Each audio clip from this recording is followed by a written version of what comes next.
नमस्कार, मैं सुभाष मिश्रा और आप देख रहे हैं तीसरी आंख न्यूज़ 24। आज हम आए हुए हैं दारुसफ़ा में और संयोग से बात हमारी चल ही रही थी काफ़ी दिनों से। आप सीतापुर क्षेत्र से भाजपा के कार्यकर्ता रहे हैं, एमएलसी का चुनाव भी लड़ चुके हैं। माननीय डॉक्टर सत्येंद्र कुमार पांडे जी हैं। तो पांडे जी काफ़ी कर्मठ और जुझारू नेता हैं भाजपा के। जमीनी तौर पे अगर देखा जाए तो इन्होंने काफ़ी काम किया है जनता के लिए। जनता की तमाम समस्याओं को सुना है इन्होंने और जहाँ तक इनकी क्षमता थी उसको निवारण करने की कोशिश भी की है इन्होंने। इनको अपने नेता के रूप में देखना चाहती है इस क्षेत्र में, क्योंकि हम बार बार जब उस क्षेत्र में गए तो काफ़ी गरीबों और मजलूमों के द्वारा इनका नाम लिया गया। जाहिर सी बात है, अगर नेता उस योग्य है तभी जनता उसका नाम देती है।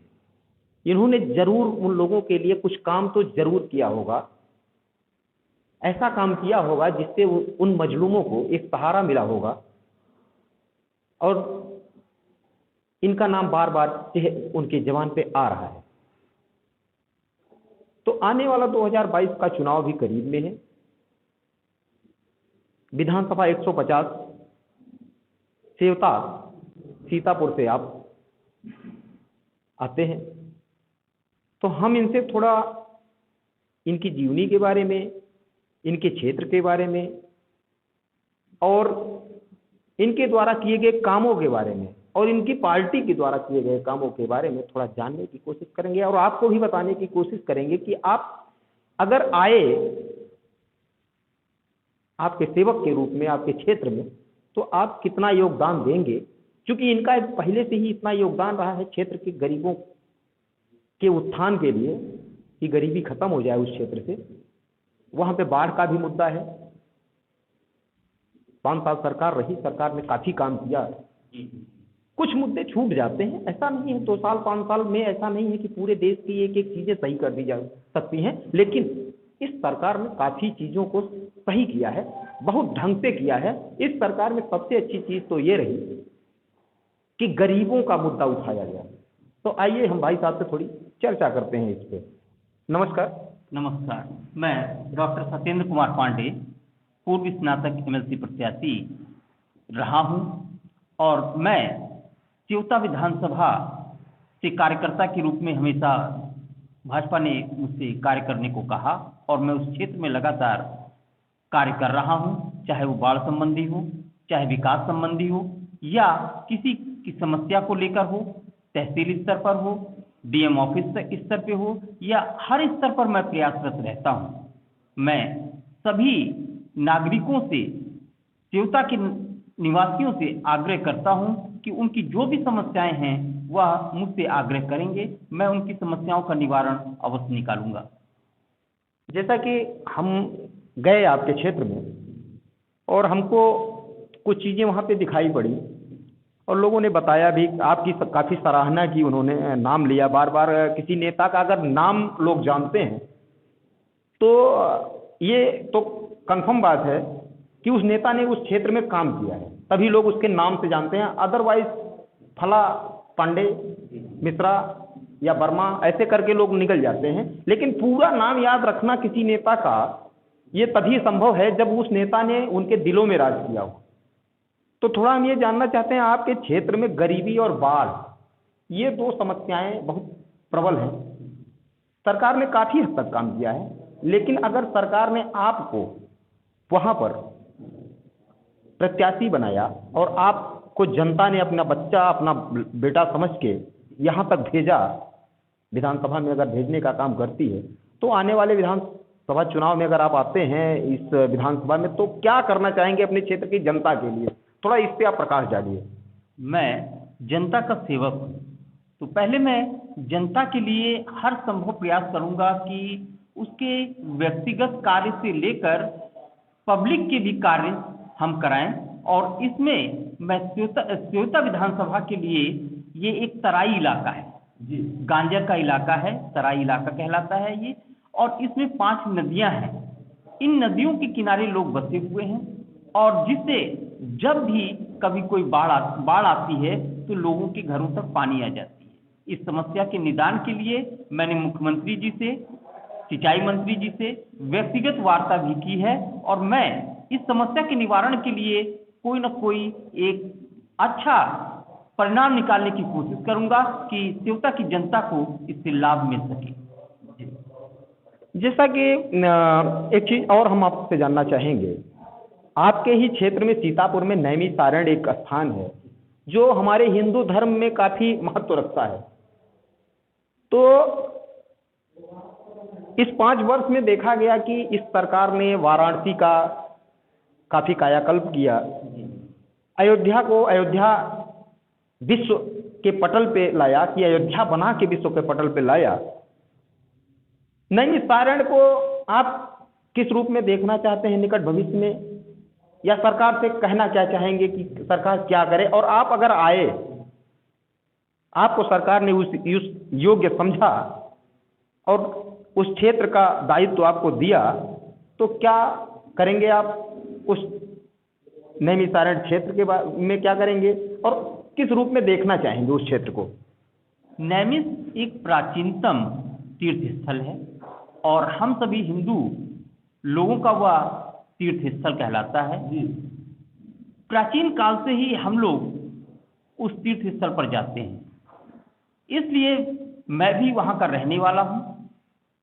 मैं पूरी कोशिश करूँगा कि जिस प्रकार से बनारस का कॉरिडोर का निर्माण किया गया है, उसी प्रकार योगी मोदी जी इस तीर्थ स्थल का भी विकास करें, जिससे जनता और हिंदू धर्म का एक सर्वांगीण विकास होगा, और इस तीर्थ स्थल से चारों दिशाओं में अपने पार्टी का नाम और दर्शन होगा। जैसा कि हमने सुना है कि आपने पूर्व में स्नातक का चुनाव भी लड़ा था सीतापुर क्षेत्र से, भाजपा ने आपको उस योग्य समझा, आपका सपोर्ट किया, आपने भी इस पार्टी का सपोर्ट किया। तो उस समय क्या परिस्थितियां बनी कि आप यहां तक नहीं पहुंच पाए? थोड़ी इस पे आप चर्चा करिए और थोड़ा प्रकाश डालने की कोशिश करिए कि क्या चीज़ें आपने लोगों के मन में नहीं बैठा पाई। मैं जब चुनाव लड़ रहा था स्नातक एमएलसी का, उसी समय बीजेपी सरकार ने, केंद्र और राज्य सरकार ने मिलकर भाजपा की शिक्षा नीति 2019 की शिक्षा नीति को लागू कर दिया था और रोजगार आयोग का गठन किया था। इन दोनों चीज़ों से मैं प्रभावित हुआ था, और मैं प्रभावित होने के कारण बीजेपी में सम्मिलित हुआ, और बीजेपी प्रत्याशी अवनीश सिंह पटेल जी को मैंने जिताया और उन्हें विधान परिषद का सदस्य बनवाया। धन्यवाद। थोड़ा और प्रकाश डालने की कोशिश करिए आप। जैसे कि जो पूर्ववर्ती सरकारें रही हैं, जैसे कि माननीय अखिलेश जी बार बार इस सरकार पे एक लांछन लगाते हैं कि ये फीताशाही सरकार है, सिर्फ फीता काटने का काम करती है।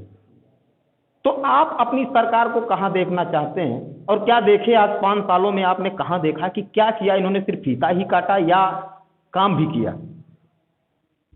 हमारे सरकार ने पूर्वांचल एक्सप्रेस वे और तमाम ऐसे एक्सप्रेस वे का निर्माण और शिलान्यास कर चुकी है, जो किसानों के लिए, व्यापारियों के लिए बहुत ही हितकर होगी।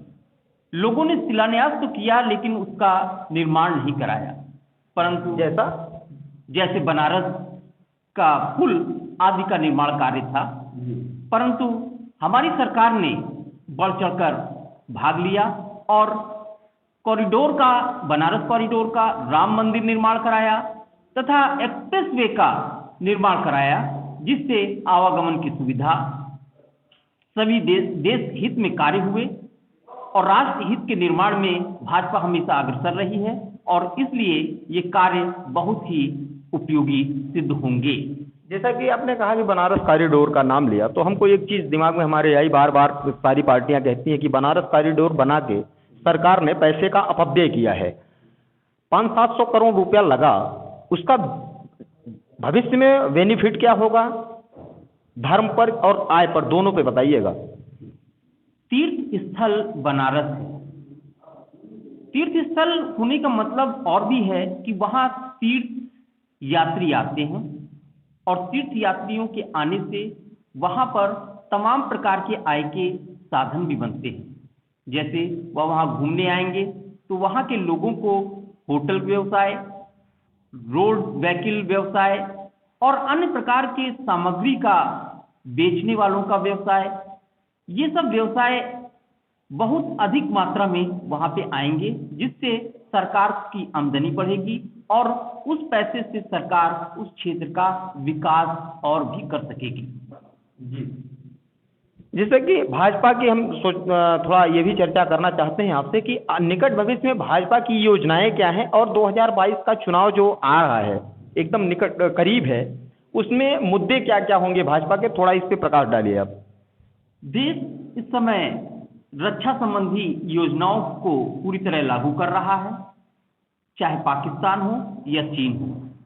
इन सभी के बॉर्डर असुरक्षित महसूस हो रहे थे अभी तक, लेकिन भाजपा की सरकार आते ही आते मोदी जी ने एक योजना तैयार की, रक्षा मंत्री राजनाथ सिंह ने योजना तैयार की और उसके अंतर्गत बॉर्डर को चिन्हित कर जहां जहां पर ज्यादा संभावनाएं गड़बड़ लग रही थी उनको दूर किया गया और अन्य देशों से मिसाइल, टैंक आदि की व्यवस्था, उच्च स्तरीय व्यवस्था की गई और फ्रांस जैसे देशों से हवाई जहाज, लड़ाकू विमान लेकर के हम लोगों ने देश को मजबूत करने की कोशिश की है और जिससे देश हमेशा सुरक्षित रहे।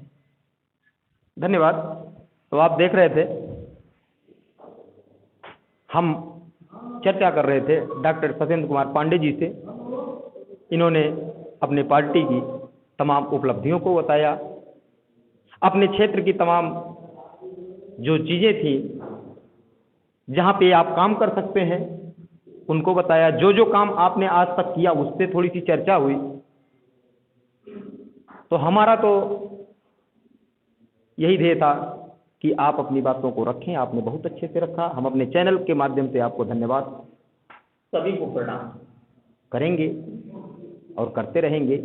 और आपके क्षेत्र के जितने भी निवासी हैं उनसे ये कहना चाहेंगे कि आपको ऐसा बेटा मिला है, इसके हाथ को मजबूत करिए और निकट भविष्य में विधानसभा तक पहुंचाने की कोशिश करिए, क्योंकि अगर आप आएंगे तो सिर्फ आप नहीं आ रहे हैं, इसके साथ आपकी जनता आ रही है और हर बातों को सुनेंगे ये, क्योंकि आज तक सुना है तो आगे भी सुनेंगे। इसी बातों के साथ हम आपसे विदा लेते हैं। हमारे चैनल को लाइक, शेयर, सब्सक्राइब करना ना भूलें। आप देख रहे थे सुभाष मिश्रा के साथ तीसरी आंख न्यूज़ 24। धन्यवाद।